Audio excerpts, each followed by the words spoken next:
Thank you all for joining us this morning. Appreciate all your time.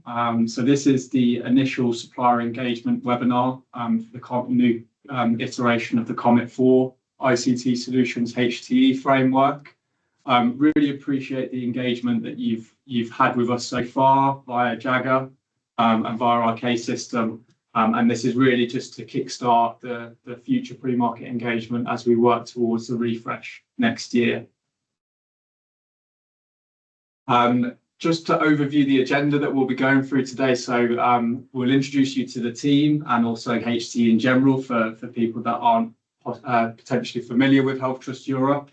We'll then sort of do a quick overview of ComIT3, the current iteration of the framework, and some of the performance on that at the moment.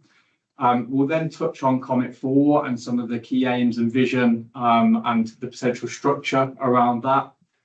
We'll review some of the supplier questionnaire responses. Just to caveat, obviously the response period only ended on Friday, so we'll review what we can for now, but in the future we'll also be distributing more information, and that will really shape some of the future engagement that we have too. We'll overview the timeline of this pre-market engagement as we work towards framework go live. Touch on frequently asked questions. We are pretty early in the process, so we expect those to increase as we move through the process. And then we'll hopefully finalise with some good time where we can have some Q&A with some of the attendees on the call. Just to stress, this call will be recorded and we're happy to share the recording afterwards. And as we work through the presentation, please feel free to submit any questions, feedback, comments that you may have through the Q&A function. We might not get round to them all today, but we will distribute a document with full responses afterwards to all attendees, and it will also be on the landing page also for you to access after the fact. I'm going to hand over to Jo Gibbs, who's next to me, to introduce HTE. Thanks, Connor. Good morning, everybody, and welcome, and many thanks for joining us on this webinar today. This is a great opportunity to engage and ask questions, so please, we encourage you to do so throughout.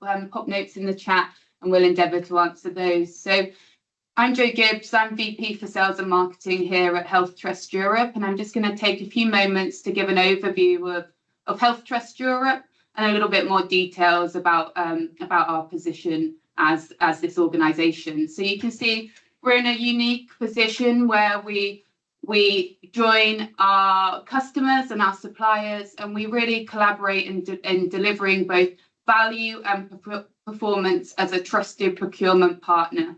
We're enabled by Mid and South Essex as our host, and our umbrella organisation is HCA Healthcare.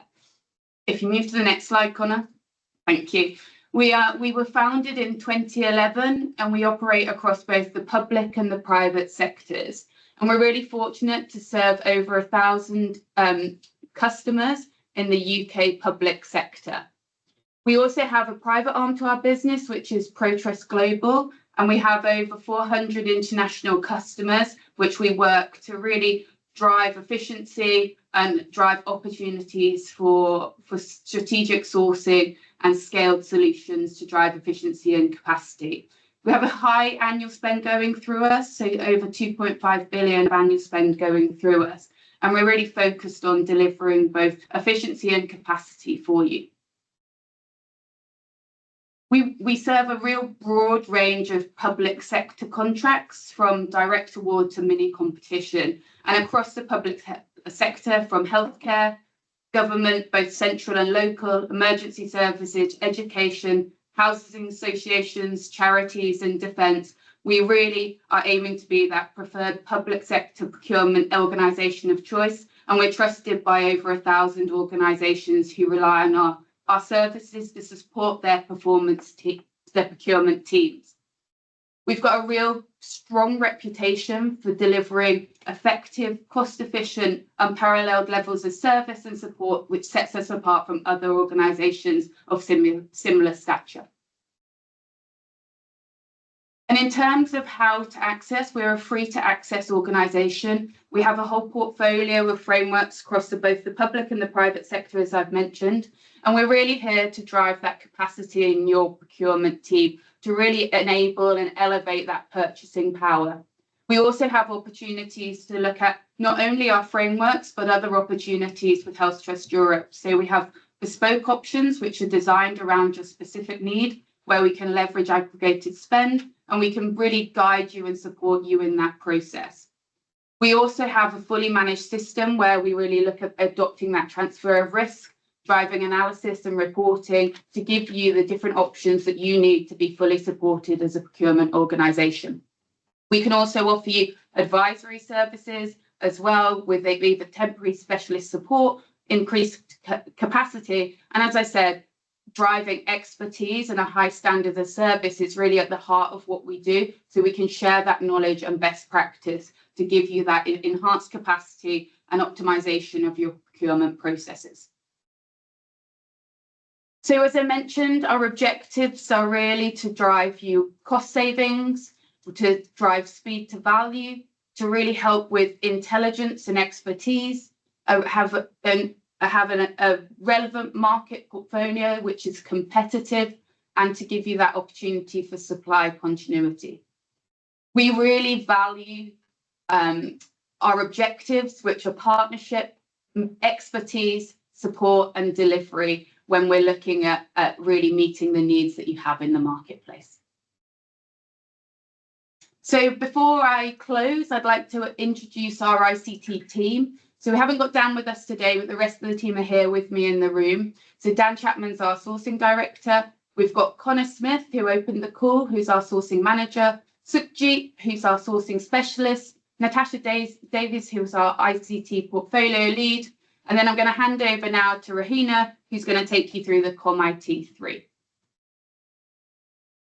So just to give a quick rundown of our current framework, ComIT 3 went live in 2024, which will end in 2028. It provides participating authorities a compliant route to procure end-to-end IT requirements through a single lot. The framework covers 6 key areas, which can be delivered by our 11 awarded value-added resellers, and that maximizes their portfolio. Next slide. This slide highlights the different routes to market on ComIT 3. So we've got direct award, further competition, selection tool, group purchasing, and hybrid mini competition. We understand direct award is a significant topic for the customers and suppliers because of the Procurement Act regulations, which ComIT 4 will operate under. As we shape the framework, we will ensure direct award is built in a way it stays compliant with the Act. So to touch on some key facts and figures for ComIT 3, to date, we have over 690 customers that are accessing the framework across a broad range of verticals, generating over 1.5 billion of spend to date. And as you can see, our top customers on the framework who we established a good relationship with shows the ability to support the ICT requirements across the whole public sector and not just healthcare, as we are known for. We've seen an increase in spend in government, emergency services and arm's length body since ComIT 2, and education growth has been in recent months. The proposed structure for ComIT 4 is that it will remain an end-to-end framework. So it will just technically be built off ComIT 3, still covering hardware, software and services. And some elements are still being finalised through market engagement. It is expected to be a 4-year closed framework under the Procurement Act, and customers will still have multiple routes to market, including direct award and competitive procurement options. Just to jump in there, and I'll take us through the next slides. So as you can see on this slide as well, there is a lot of to be determined, and that is really things we're looking to flesh out during this pre-market engagement process. We really want to make sure that the voices of the supplier base and the market and also the customer base is reflected in the structure of the framework, and that is right the way down to the actual structural levels of it too. So whilst we are proposing at the moment that it will mirror the closed framework nature and 4-year term of ComIT 3, obviously with the new Procurement Act regulations, there are alternate framework structures like open frameworks that could be explored. We will explore all possible structures, engage with the market around those structures to make sure that when ComIT 4 goes live, it best fits the market and enables the market and our customer base as well as possible. It's also worth highlighting here as well that lock structure is to be determined. As Rahena mentioned, the current end-to-end structure of ComIT 3 is very, very popular and functions very well. But with the requirements under the Procurement Act to ensure that we're servicing SMEs, to future-proof the framework, we will be exploring lock structure options as part of this pre-market engagement process, again, to make sure that the framework fits the market for the term that we eventually end up going with. The final thing to flag on here as well is we also have our OEM framework, which is our EASY 2024 framework. That is expected to, that will be expiring in mid to late 2028. So a lot of the pre-market engagement and a lot of the learnings that comes from this pre-market engagement will be mirrored as we look to renew that framework and launch some new iteration of that framework in Q2 of 2028 as well. And then just to touch on some of the key discussion points which you'll have already seen in the preliminary market engagement notice, which is published to the entire market. These are just some of the key discussion points that we've identified to date. We fully expect as we work through pre-market engagement, there will be new discussion points that we'll want to work through and we'll want feedback from both the customer and supplier base. But hopefully as a market, you're in agreement with a lot of these. These are key areas where we will need to ensure we get them right to make sure that this route to market is appropriate for the entire term. We would expect this to be conducted and these to be discussed in many different ways as we work through the pre-market engagement.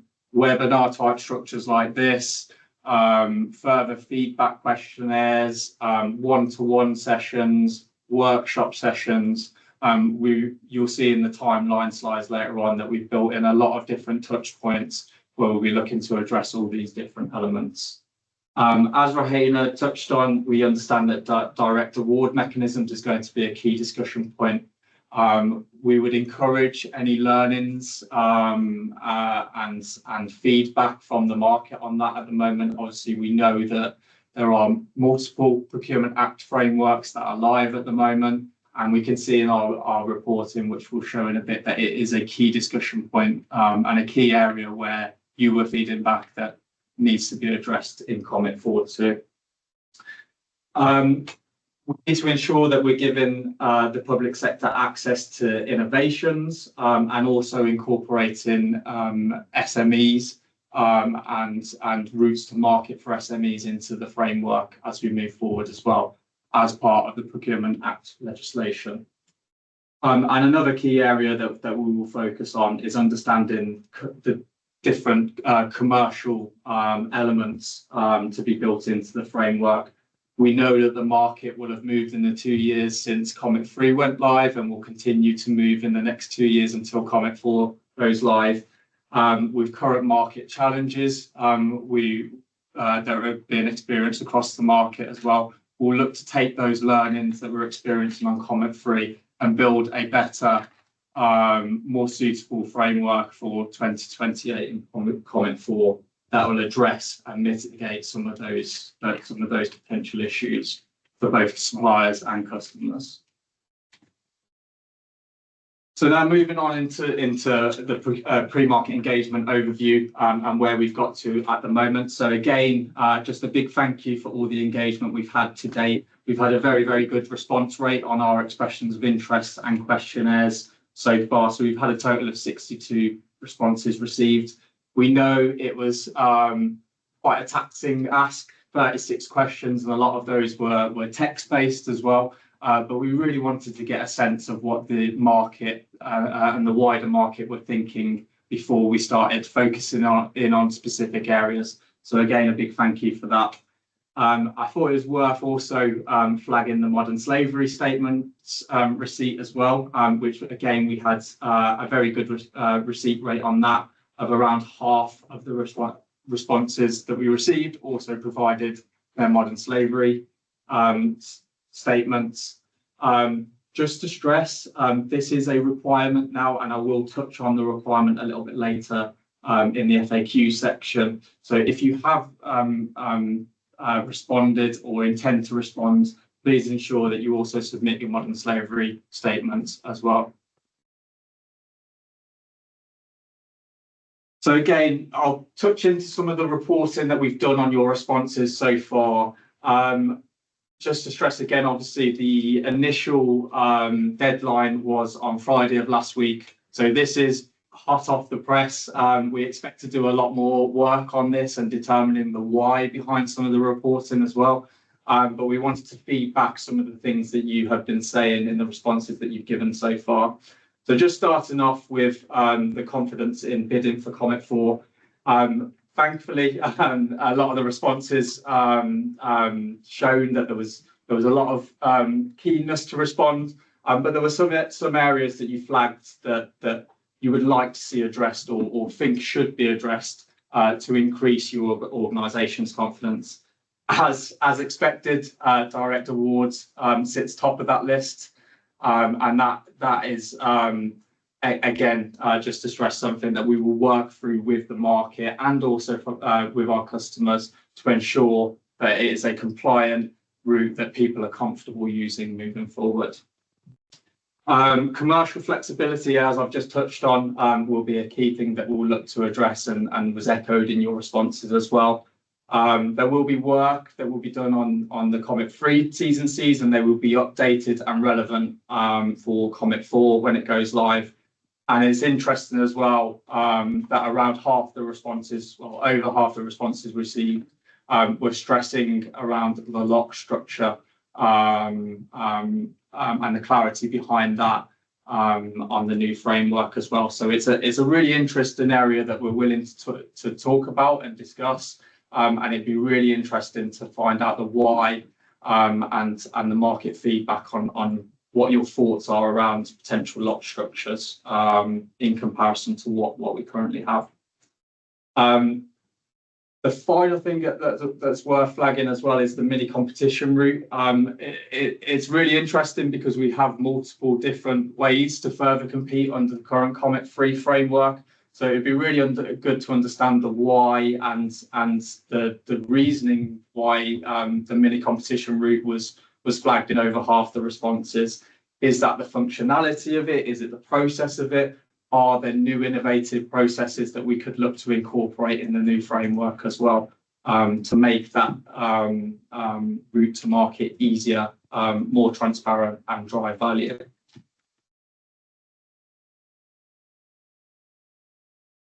For the challenges faced, we have combined several of the questions together. So this is a combination of challenges faced in frameworks that you currently use, challenges faced in the market in general at the moment, and challenges faced with customers.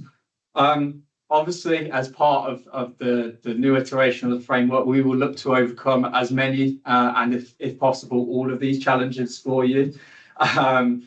But I think with this, it would be really good to dig into the understanding of all these different challenges and how we can look to address them. And we'll be looking to lean on your learnings across the activities that you do to look to address those as well. It's interesting to see unclear specifications and route to market as right at the top of the response rate on there. Again, it would be good to understand whether that's from a framework perspective. Obviously, our current lock structure and our current framework is extremely flexible with a very, very wide scope. So is that from a framework level or is that from a customer level? of their specifications and their understanding of routes to market that are available to them. It's interesting to see also that social value appears on here quite heavily. It's an area where we think we can add a lot of value to the market and in particular our customer base. And as we work through the pre-market engagement, we'll be really keen to understand what your social value offerings are within the digital market and how these can be accessed, reported on, measured at both framework level and call-off level. And then the final thing to flag on here for now is the link to the Procurement Act type regulations. So there's a lot of mention of notices and transparency requirements. So again, we'll be looking to lean on your learnings of your current operations on frameworks under the Procurement Act, and also share some of the learnings of our wider portfolio and how we're operating under the Procurement Act to look to see how we can marry that up and create the best route to market under the new regulations.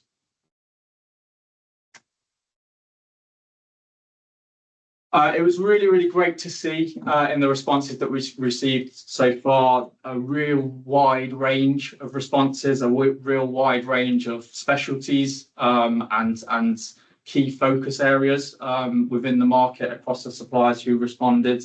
As we work through the process, we'll be looking to understand those specialties more, understand the markets that each of the suppliers operate in, and how appropriate it is for ComIT4. As Rahena mentioned, ComIT3 is designed in a way to maximise the portfolio of the suppliers who are awarded under it. So we'll be looking to do that in a very similar way on the ComIT4 iteration of the framework. And then just to emphasise here as well, as we look to finalise the design of ComIT4, we'll be using a lot of the learnings taken, a lot of the pre-market engagement that's conducted to shape our OEM framework and the next iteration of the Easy 2024 framework as well. So even if the ComIT4 framework, as it moves through its structure and we work through what it's going to look like, if it maybe isn't appropriate for all of the suppliers who have expressed interest, we'll continue engaging with all the suppliers around our other routes to market and ensuring that we can look to provide a route to market that's adequate for all the suppliers who are interested in working with HTE and working with the public sector through HTE moving forward. And the final slide of reporting I'm just going to overview is what ComIT4 should do differently. The way that we're looking at differently is more improvements rather than different and changing things widely.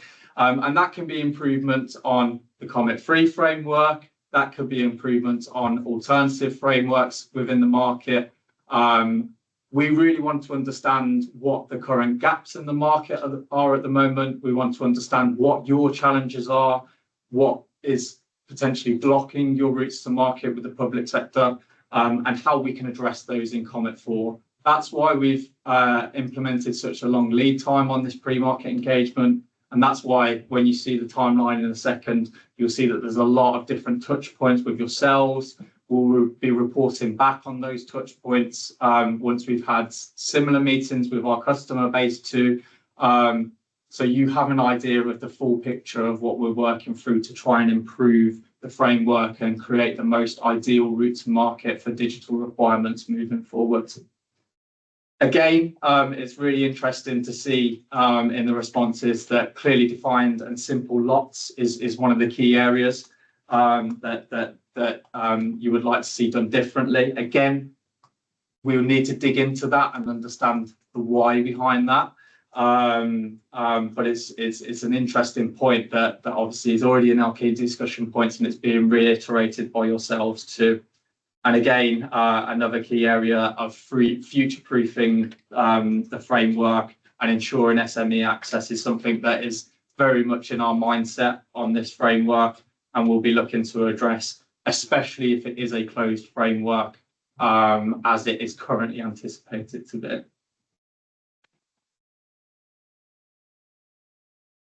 So I'm going to quickly touch on the timeline. There is a lot of different points on here, and that is just really just to emphasize the amount of engagement that we want to have with all of you moving forwards.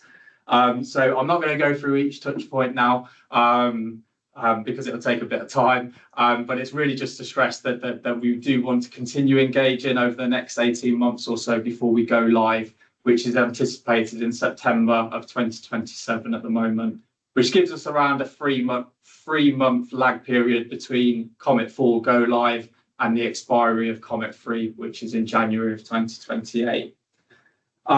These touch points are going to be varying in the way that we engage as well. So as I mentioned previously, we'll look to conduct more webinars that are catch-all, similar to this one today.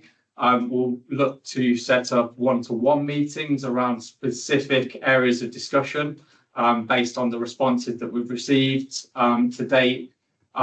We are looking to do invited supplier and customer days at our HT offices in Birmingham as well. Currently, they're anticipated for September 2026, and we're looking to send out some information behind those in the very near future.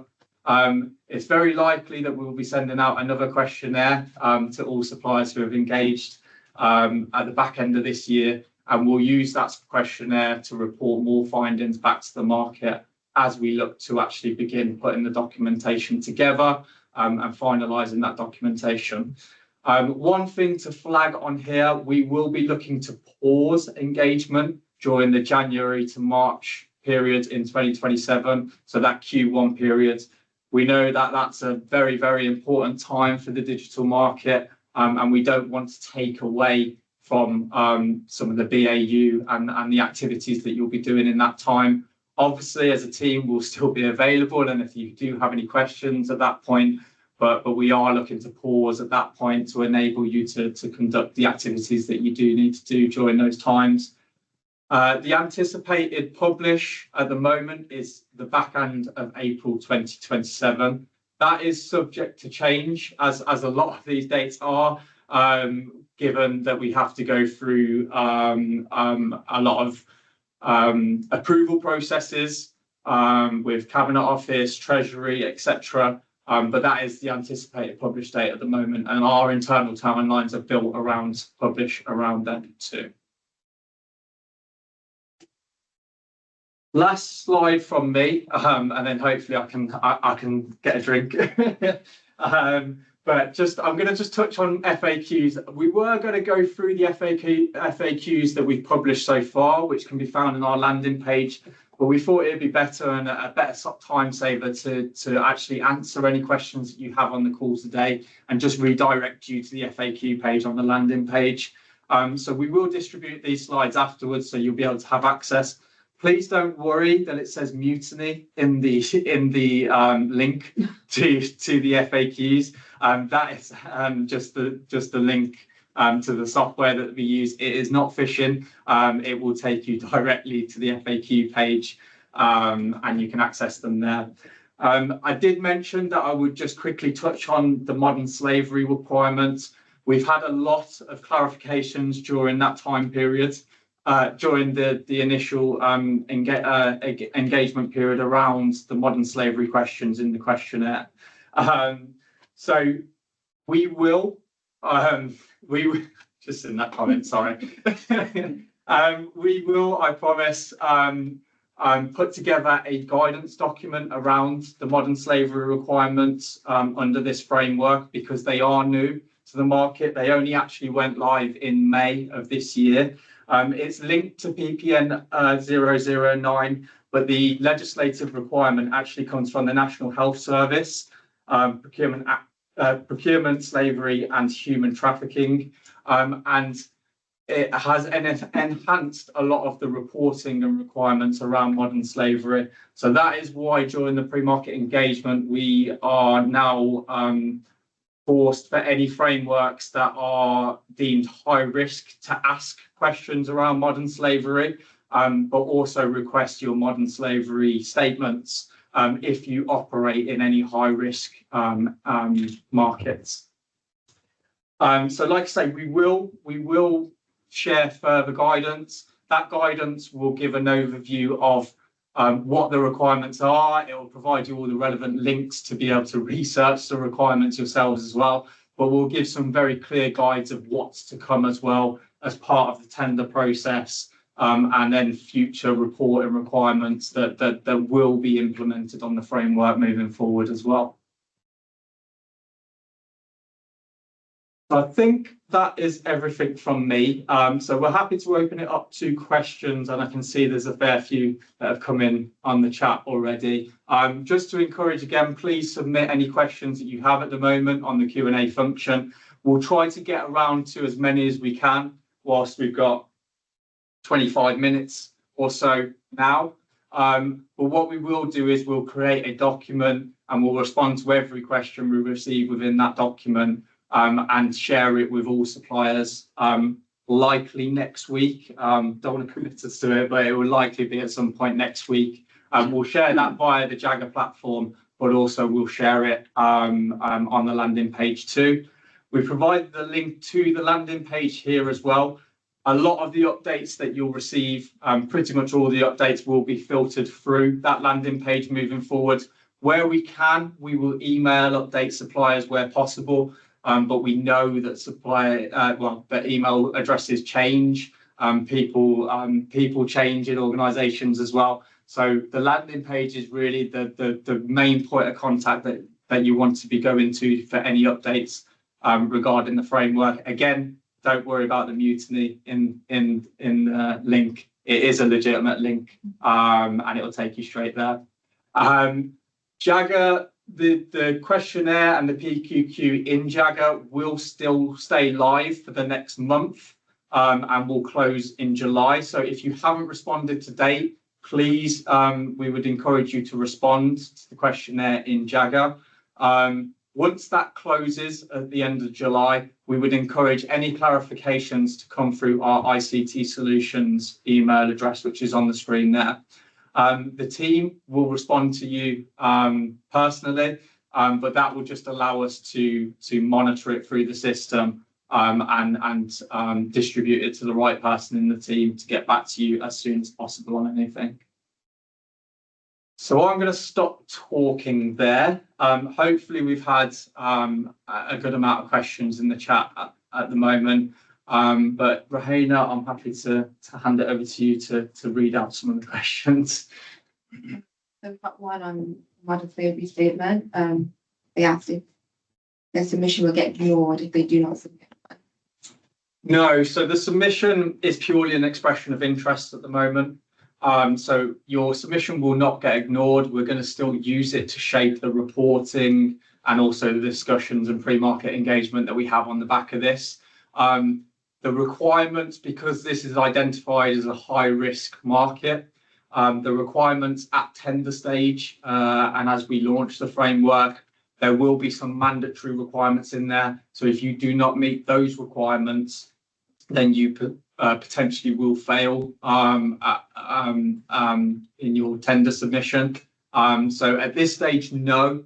But please, we do encourage that you submit your modern slavery statements and as part of the questionnaire, respond to those questions, as it is a legislative requirement to include those questions and get that feedback from the market in all pre-market engagements. I've got one asking if to confirm if it's set in stone that it will be a closed framework or an open framework is still on the table. No, so as I mentioned, at the moment it's to be determined. We know that the closed framework worked and is working well for ComIT at the moment, but as part of the pre-market engagement and as part of our due diligence, we will need to explore all options to ensure that we're providing maximum value to the market and it is the most appropriate route to market. So we will be exploring both framework structures, but at the moment our feeling is that it will mirror ComIT, but we will explore all options, and we'll discuss that and take feedback from yourselves as well. Will bidders need to request a Teams meeting during the PME phase, or will HTE be reaching out directly to interested bidders? So we will reach out to you directly moving forward. Like I say, a lot of the general updates will go through the landing page, and where possible, we will distribute emails to the email addresses we've got on file for general updates. For targeted engagements, we will reach out to suppliers directly with the email contacts that we've got on file. If those change during the process, please let us know. So we're not emailing somebody who potentially has moved on from the business or isn't operating in that area anymore.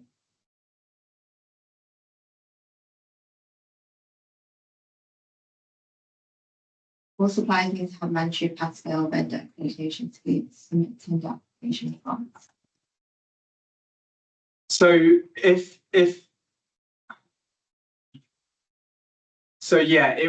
again, this will all be determined as we work through the pre-market engagement, what the pass-fail elements will be. So I suppose we can't answer what they will be at the moment, but there will be pass-fail elements incorporated into the response into the tender, and you will need to meet those to be able to be awarded to the framework. I suppose that's all we can say at this point. But those pass-fail elements will be discussed and determined as we work through the pre-market engagement. Will you place a limit on number of suppliers awarded on the framework? Again, this is to be determined. We are not expecting to place a limit at the moment, but the pass-fail elements and the requirements to be awarded to the framework may influence the number of suppliers who can be awarded. We're not expected to limit it to a specific number, but that's something that we'll determine as we work through the pre-market engagement and the structure of the framework to identify whether it's something that we should consider. Another one if it's likely to be a multi-stage procurement as ComIT, and then shortened listed supplier invited to ICT. Again, it's not something that we can confirm now.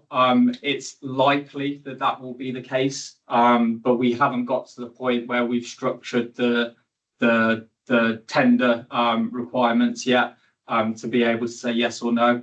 But it's likely it will follow a similar structure to ComIT. Those requirements will be updated for the market and also for the structure and the scope of the framework once we've finalised that, and then that will influence how the tender is structured.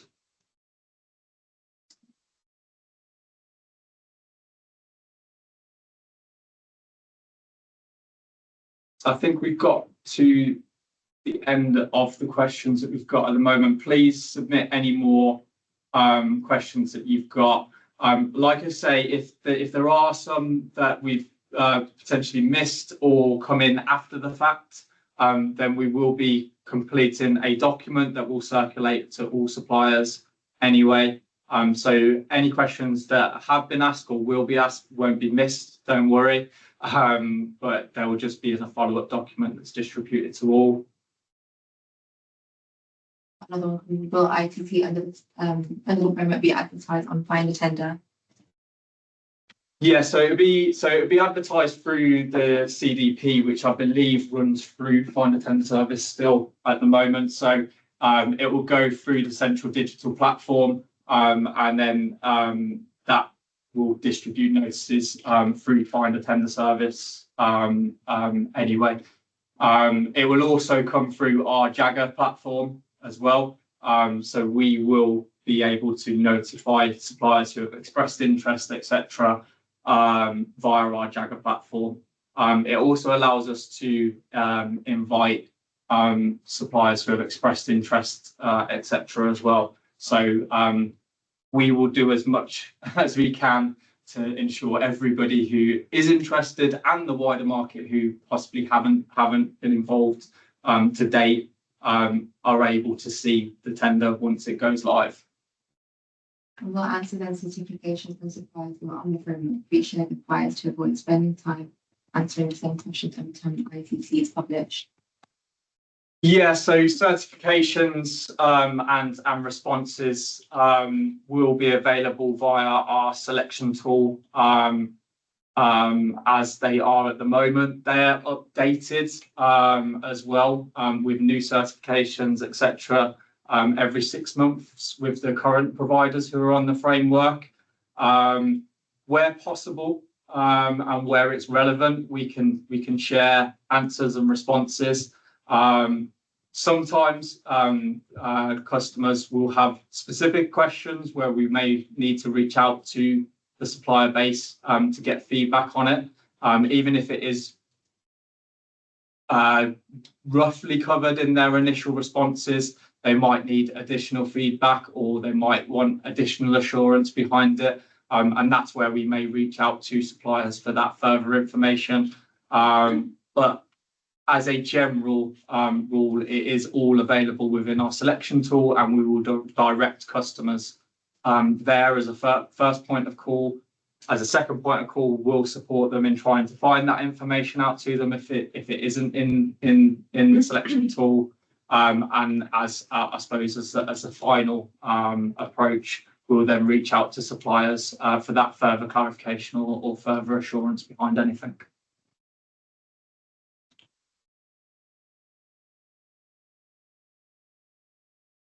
Any more questions that people may have? Give it another 30 seconds to see if any more come in.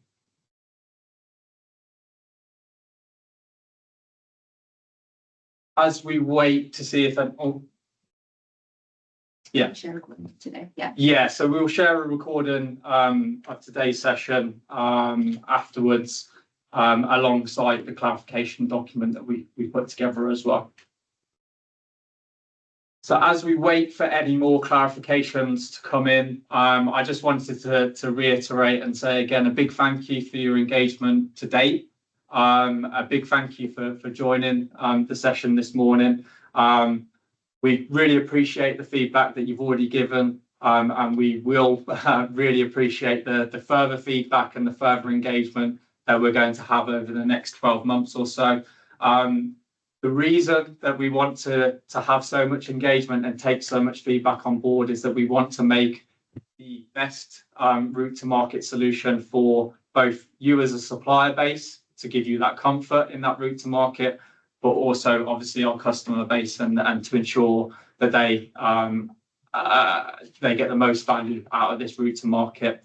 So any of the questions we ask, it's all with that in mind. So we appreciate any feedback and any responses and any future engagement that we have over the next 12 months or so. Doesn't look like we've got any more questions in the chat. So we will wrap it up there. So again, thank you all for your time, and we look forward to future engagement as we move forward.